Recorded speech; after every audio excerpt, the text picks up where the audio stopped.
You may remember from Dr. Erica's presentation, 60% of students who came in said that they witnessed violence, 38% at home, 34% in the community. So this is happening here.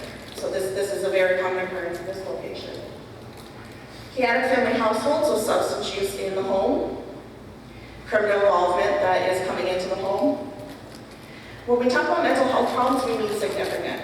Not because mom has a little bit of anxiety that we're going to develop complex trauma, but we're talking about the child's everyday behaviors are being impacted by something that's occurring in the home mental health wise.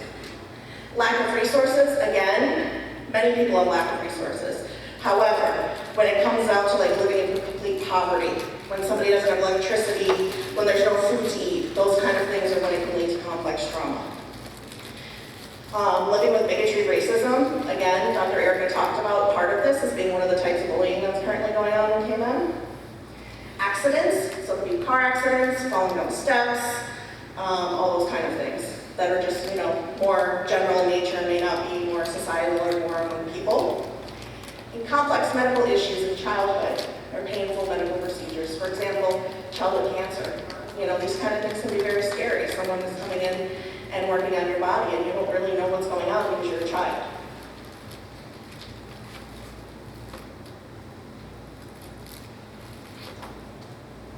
I don't think my clicker's working.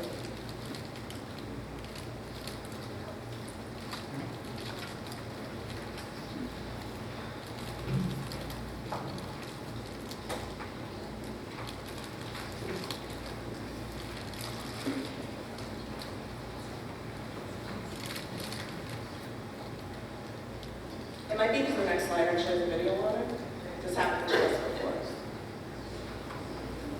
Okay, so it's important to understand how these events impact our bodies and our brain.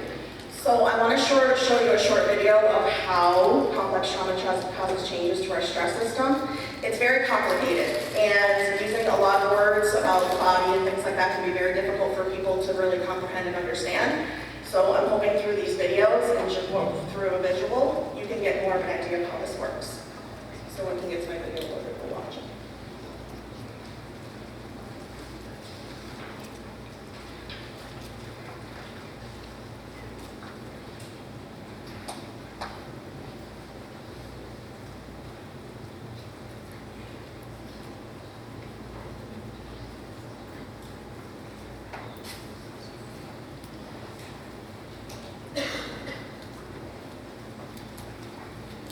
And these were tested before the presentation. It worked, by the way. But during the presentation, they're not going to work.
Yeah, I think we're going to. If you guys could let me know when you figure out that video, I'm going to start with the next slide. All right, so when we learn about toxic stress and we learn about what's going on in the video, okay, I want you to think about what avoidance would look like in a child. And the reason I'm asking you guys to look at these things is it doesn't always look like you think it's going to look, okay? So, avoidance can look like social withdrawal and isolation. But it can also look like unwillingness to talk about trauma, family, past issues. Kids might change the subject. They might elope. They might storm out of a room. Maybe we'll go running, okay?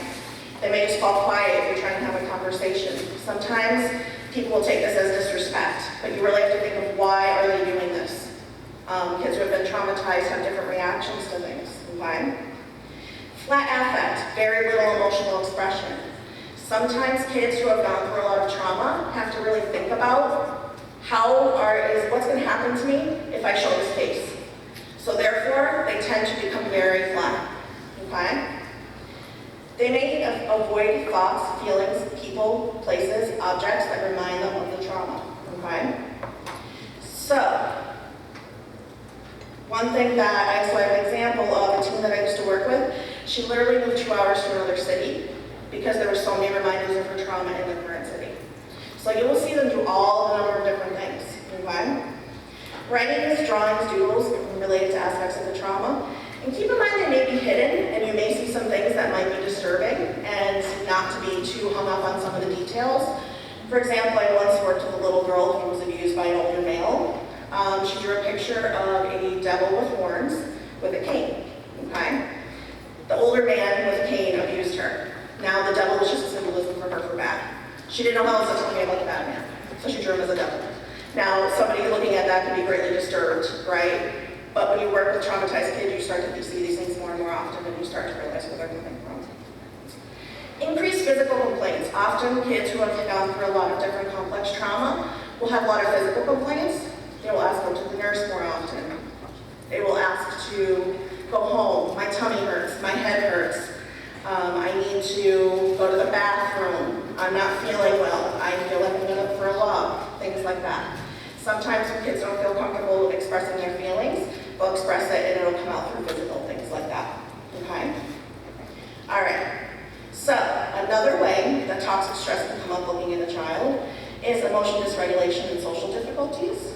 So, emotion dysregulation refers to not being able to control your feelings, okay? So, difficulty regulating emotions properly. For example, a kid who has complete meltdowns over something small. We're going to talk about mood a little bit more in a little bit.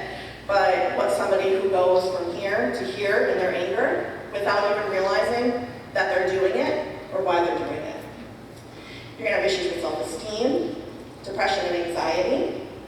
And some individuals can be overly clingy and crave one-on-one attention. Okay? Another little girl that I worked with at one point in time, we actually used to refer to her, not to her face of course, as the creeper. This is in the United States. Because you would be talking with another staff member and then all of a sudden you feel arms around you. And you look down, this little girl will be clinging onto you. She had inappropriate boundaries and didn't realize that it probably wasn't okay to just completely start hugging someone. Sometimes they can start to do that because they've been traumatized and neglected in their past.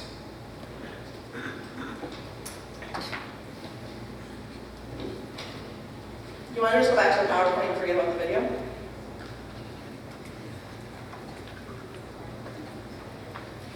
So people can see my slides.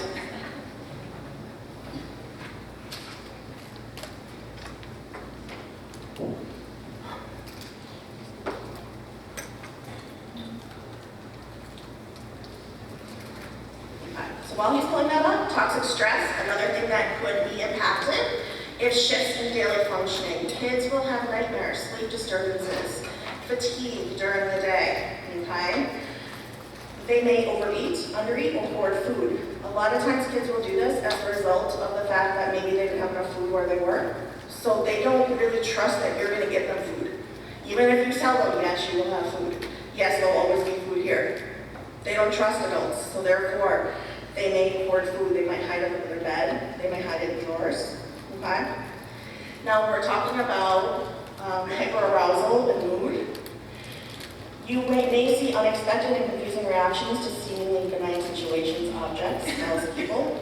So, for example, this is actually the same little girl that I talked about before who drew the devil. When we would line up to go out for recess, I worked in a school in the States, and when we would line up for recess, she would always start to get a little upset. And then when we came back from lunch, because in the States it's usually recess and lunch, then we come back, she would always have a tantrum after lunch. So here we are trying to figure out what's going on, why did this happen, we're looking at all the different patterns, this and that and the other thing. I ended up having a conversation with her adopted mother and finding out something that she hadn't shared with me previously, that a lot of her sexual abuse had occurred in a bathroom. So the flushing of toilets was what was activating her, and therefore when we were walking through the hallway and she would hear the flush from the bathrooms, she was getting activated. So it wasn't even something that you'd normally think, oh, I maybe should be thinking about this, but it's something that you have to kind of figure out. Okay. So exaggerated startle response. For example, those kiddos who, if I were to go like this, they would jump, right? Overreaction to everyday stressors. I smile because I'm remembering one child that I worked with whose pencil broke in class. And if you work with children and first off, when they have any kind of emotional dysregulation, you probably will have experienced this before. The pencil breaks and they're like, no! And the whole day is over. That's it. They're going to have a meltdown, they're going to have a tantrum. That kind of thing can be experienced by kids who go through complex trauma. And you're looking from the outside, you're like, it's a pencil. Like, you need to calm down. But this is part of what we're talking about. Okay? Perceiving attacks when corrected. So therefore, being able to, so if you say, could you straighten your shirt a little bit, right? Or follow directions, something to that effect. Or, asking them to do something. They're not going to take that as a constructive criticism, they're going to take that as a complete threat to them. Okay? Okay. All right. Intermittent periods of frantic activity that's uncharacteristic, being loud, being silly, being giddy. Sometimes people think that kids are just going to look very upset. That's usually what they picture when they picture trauma, a kid cowering in the corner, sobbing and crying. It may just be these periods of massive giddiness and strange activity. You really want to think about, like, how does this kid present? That every single kid that I think I've ever worked with trauma has presented differently than another kid. Irritability or anger outbursts. So in the video, it actually talked about the fight-flight mechanism. So I'll explain that really quickly since we're not going to get to watch the video. Basically, when someone's traumatized over time, what happens is your body releases a bunch of hormones. And it makes everything become traumatized and stressed. So for example, your heart's going to pound more. You're going to sweat more. You're going to get more upset. The stress hormone is going to pump through your body more and more and more. Let's say that you live, it's easy for me to explain things with examples. Let's say you live with someone who's physically abusive. So every day when they come home, the stress response happens, right? Over time, your body forgets that it should go out of stress mode. It just stays in stress mode all the time.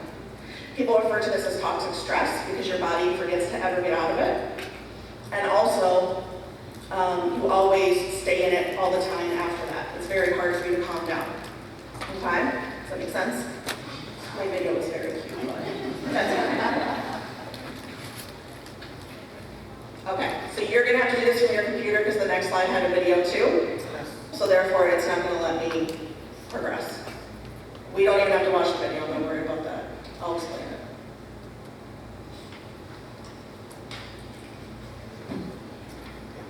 You can just go to the next slide. Okay. All right, so how does complex trauma impact our brain? I'm going to explain what was in my QZ video. If anybody would like these videos, I will ask Alex Panton to post them so you can kind of see a little bit more. But basically what occurs in the brain, so this toxic stress thing is happening to the body. The heart is beating more, the stress response is up. Then what ends up happening is the brain can't really formulate the way it's supposed to. So what ends up happening in normal brains, it kind of looks like branches on a tree, okay? So these big branches form and the little branches form, and that's what happens to different neurological stuff in your head. What will happen with that is you learn, and that's how you learn. Let's just say when I say the word apple, maybe your response is to say pie, right? That association is because there's a branch in your brain that tells you to make that association. Now, for kids with trauma, it's harder to make those associations. Those associations tend not to form as readily because of the fact that they don't have the modeling capability, and also their brain just can't formulate as well with everything going on in it. It is much more complicated than that because my video is not forming. I'm just going to leave it at that for now. Okay? So, how does this look when you're looking at someone who is in your class or a child that you work with? They will exhibit difficulties with focus and attention. They will look like they're not listening, that they're preoccupied. They will seem like they're losing time. You might have a kid that's just kind of staring off, not really paying attention. They could be thinking about the traumas or their worries, or they could be having flashbacks of what happened to them. It could be any number of those things. They also are just have difficulties with learning in general. The way the brain is formed, it forms from the bottom up. So our ability to walk, talk, speak, that stuff forms before our ability to problem solve, right? These kids aren't there. They're stuck in safety mode, which is back where we learned to walk, talk. That's the part of the brain that they're stuck in. They can't learn new information. They can't remember things that other kids can. They're going to have learning disabilities. They're going to have poor grades. If you give them directions to follow, they're going to forget them. And then they may also avoid classwork because they don't want to look at, it's better, to be honest, like in a group of kids, it's better to look at like the bad kid than to look like the stupid kid, right? And I say that because I've heard that from a bunch of kids. They may also exhibit sensory issues. So they may say the school bell is too loud, the lights are too bright, things like that as well. And sometimes people can start to think like, gee, maybe they're autistic because that's a common trait of autism. But you'll notice that when I talk about this further on, they're often misconstrued as other symptoms, as other disorders. There's actually the next slide. Okay. Will kids who have gone through complex trauma have a mental health diagnosis? Not necessarily. So, the experts in the field wanted to put this beautiful diagnosis of developmental trauma disorder in the DSM-5, which is what is currently utilized by many psychologists. ICD-10 is utilized through Europe and DSM is used through the United States. And they were denied, basically. It may be added in the future with the ICD system. But right now, there isn't any developmental trauma diagnosis. With kids that have been coming in for me, I've been diagnosing with either PTSD, which as you've seen, it's different. So therefore, it's kind of giving them an incorrect diagnosis. Or I've been giving them a diagnosis that's called adjustment disorder, other specified trauma and stress-related disorder. You'll see that's a lot of words, and to me, it doesn't represent what they're going through. A lot of times, because you saw all those symptoms I talked about tantrums, I talked about avoidance, I talked about fidgetiness, memory issues, all these other things, they're often misdiagnosed. So if you have a kid that comes in with trauma history and they have a diagnosis of any of those, ADHD, anxiety, depression, oppositional behavior disorders, they may actually have some trauma going on, and you have to think about that when you're working with them. Okay. So this kind of goes into the butterfly effect that Mr. Kevin was referring to. Why should we care? Okay. The ACEs study was done in the United States.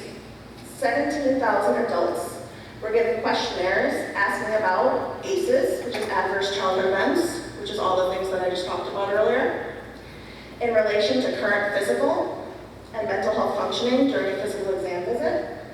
So they were asked whether or not they had endured emotional, physical, or sexual abuse before the age of 18, emotional or physical neglect, domestic violence, household substance use, mental illness, incarceration in the family, or parental divorce and separation, and then they were looked at as their current functioning.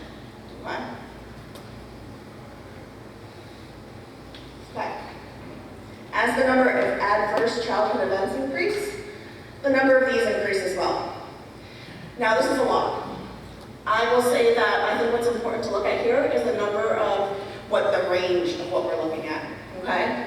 Because not only is it just physical illness, there's social issues here, there's drug use here, teen pregnancy is one of the things listed here, for academic achievement. So we're looking at all different facets of society when we're looking at this.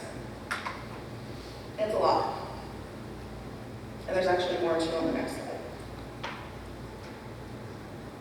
Okay? In addition with the previous slide, there's also these as well. Now we talked about suicide a lot today. Suicide attempts have increased with complex trauma in youth, along with multiple sexual partners and sexually transmitted diseases and unintended pregnancies and teen pregnancy. In case you see things better as a visual person, some people are more visual than seeing a lot of text. This graph kind of shows that association between adverse childhood experiences or events and what eventually leads to a person. So the more adverse childhood events that a person has, the more they're going to have that disrupted neurodevelopment that I talked about, which is the brain issues. Then they're going to have more social, emotional, and cognitive impairment, leading to more risky behaviors, leading to more societal issues, and finally, early death, which is definitely the biggest portion of the difficulties and what we, don't want to see happen. And I think it's important to address that it's not just this one individual's problem. And you may have heard me say the word society several times in this, because sometimes I know that we can look at this and say, it's really, really terrible that that individual went through that. But, how does it impact me? Well, if you look at these statistics, it'll show you that individuals who go through adverse childhood events, if they've gone through 4 or more, you can see the level of difference as compared to 0 when it comes to job problems, work absenteeism, and financial problems. And the next graph looks at academic failure, problems with school, and school behavior. And you'll see that as the ACE exposures go up, so do these problems. This graph shows us teen sexual behaviors. So as the ACEs go up, you'll notice that also do intercourse by age of 15, teen pregnancy, and teen paternity. Okay. So this is a graphic that came out of Scotland, and it's basically looking at how the police over there were trying to become more trauma-informed. But it gives you some interesting statistics that they looked at from the ACEs study. So as compared to people with no ACEs, those with 4 or more ACEs are 4 times more likely to be a high-risk drinker, 11 times more likely to have smoked cannabis, 16 more times likely to abuse crack, cocaine, or heroin, 14 times more likely to have been a victim of violence in the past 12 months, 15 times more likely to have committed violence against another person, and 20 times more likely to have been incarcerated. So that is actually a lot of information that can sound very, very depressing. What can we do about it? That's the important part.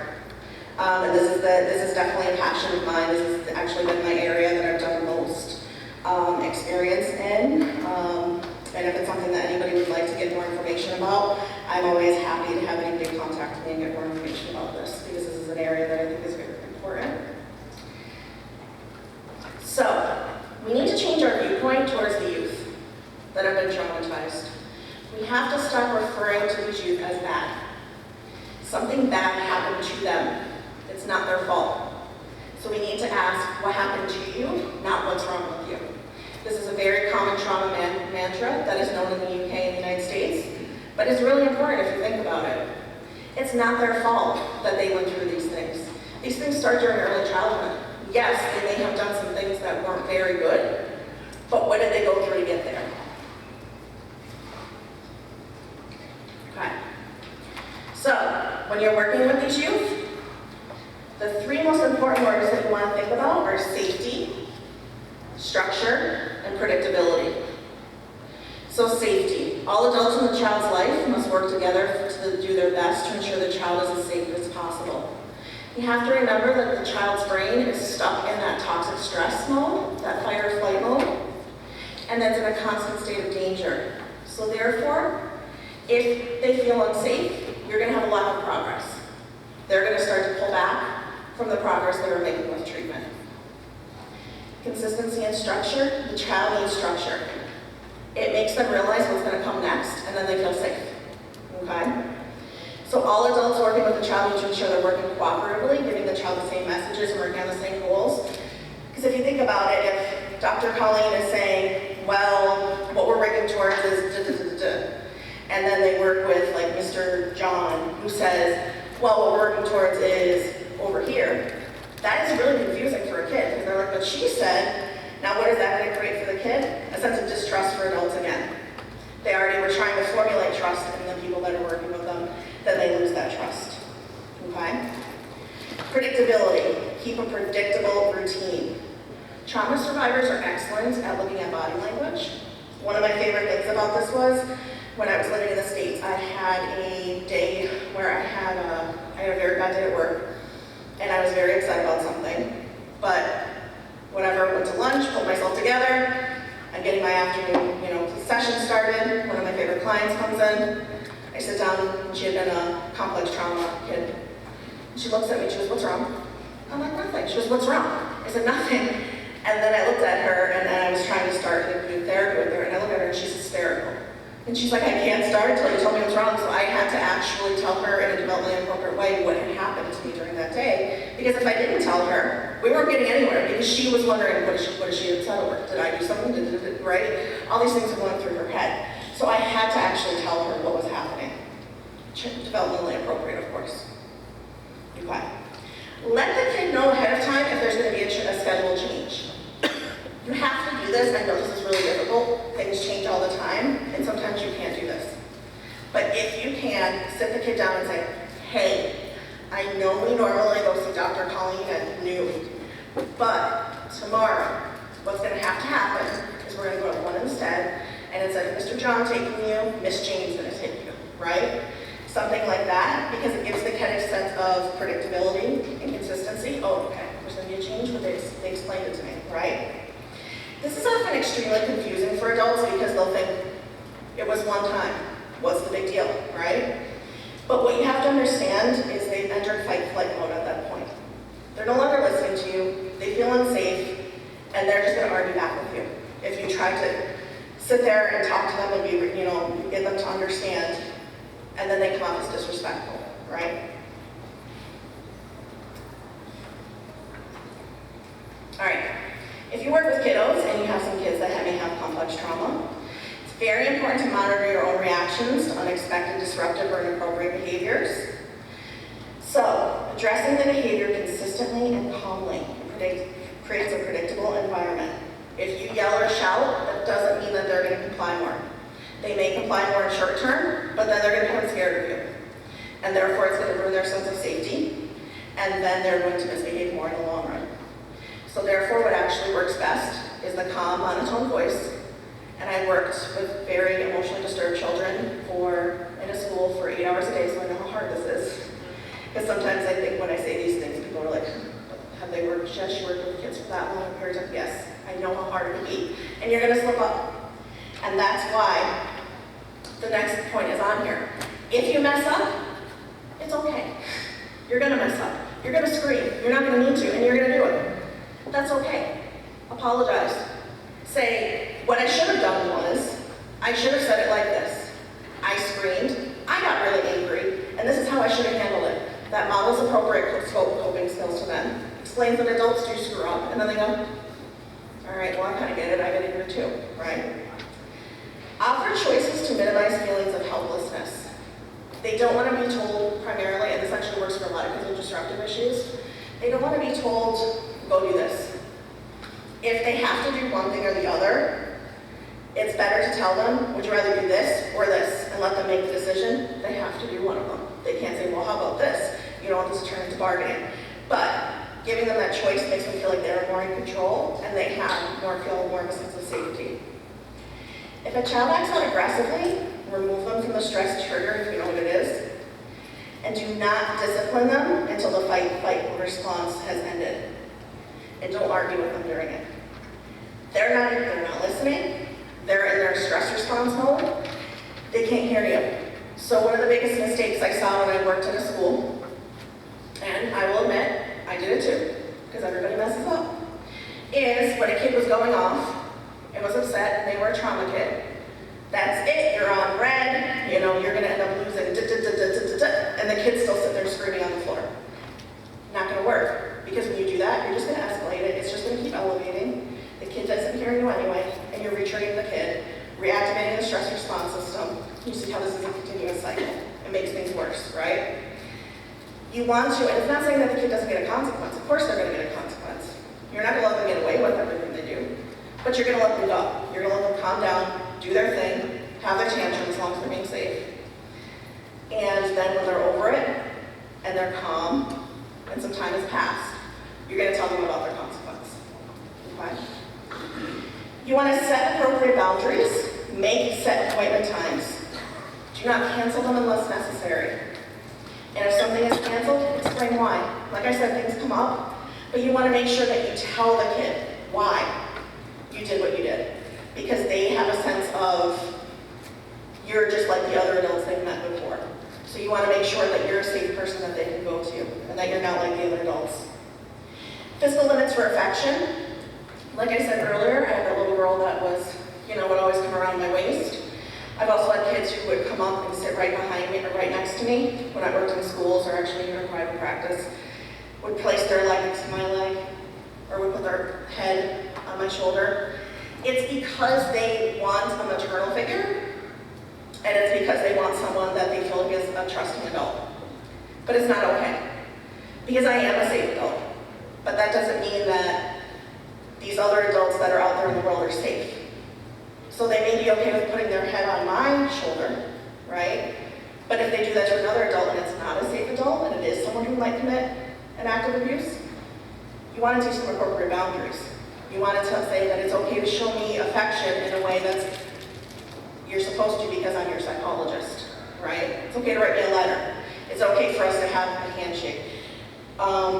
We used to do air hugs with that little girl that I was talking about earlier. You feel kind of silly, but you're like, air hug, and it makes them feel good because you're still hugging them, right? They need to learn proper boundaries because they don't have them. Okay. If the kiddo gives an unexpected emotional behavioral reaction, remember there's probably triggers you're unaware of. Remember the example I gave earlier about the toilet? We had no idea until we figured out that was happening. Oh, and then after we realized it, we're like, well, of course, why didn't we think of that sooner? So it's often helpful to keep a log, keep a calendar, keep a journal, to see if you can find the pattern. There's several other people in this room right now that I've worked with, and I'm working with currently on cases, and we're constantly talking about that. Can you figure out what the trigger is? Have you figured out what's causing this? That type of thing, okay? So, and it may also be the child's fears of vulnerability and attachment. Doesn't necessarily mean you've done anything wrong. So the reason I bring this up too is actually another little kid that I worked with, whoever he liked the most is the person who would attack in the classroom. He would run up and he would start hitting the person that he liked most, and that he felt the closest to. Why? Because he was abused by his biological mother. So therefore his whole idea of relationships was kind of messed up, okay? So you obviously want to have a psychologist on your team to help you figure these things out, but it might be something you have to think about. You might be doing nothing wrong. And that's why this kind of work can be really difficult, and it takes time to really parse out and figure out. Name what they're doing. They're in fight flight. They're not even thinking about it. I see that you're over there. You look really upset. You're picking that thing up, name it as they're doing it. Ask what they need, because we might assume we know what they need, but I've had many kids surprise me. They may actually want something that's completely different than what you think they want. Tell the truth, remember. They're very good at reading body language, okay? Use age-appropriate language. Only give the information the child needs. Do not lie or make promises you can't keep. If you say to little Johnny, you're definitely going home with your mother if your behavior improves, and then his behavior improves and he doesn't go home with mom because there's actually all these other issues, you just became an unsafe adult, right? You don't want to make promises you can't keep. There's a lot of times that I say to kids when they say to me, can I have this or can I do this? And I say, I am not making you that promise because I can't keep that promise. I don't know, and this is why. And I tell them why. Now, if they keep continuing, sometimes sometimes I'll do what's called a why, either a why jar or 3 strikes and you're out. Sometimes it's why? And at that point, they know they only have 3 whys. We're not talking about it because they can't keep going to me for information. Okay? Remember that the child's developmental age likely does not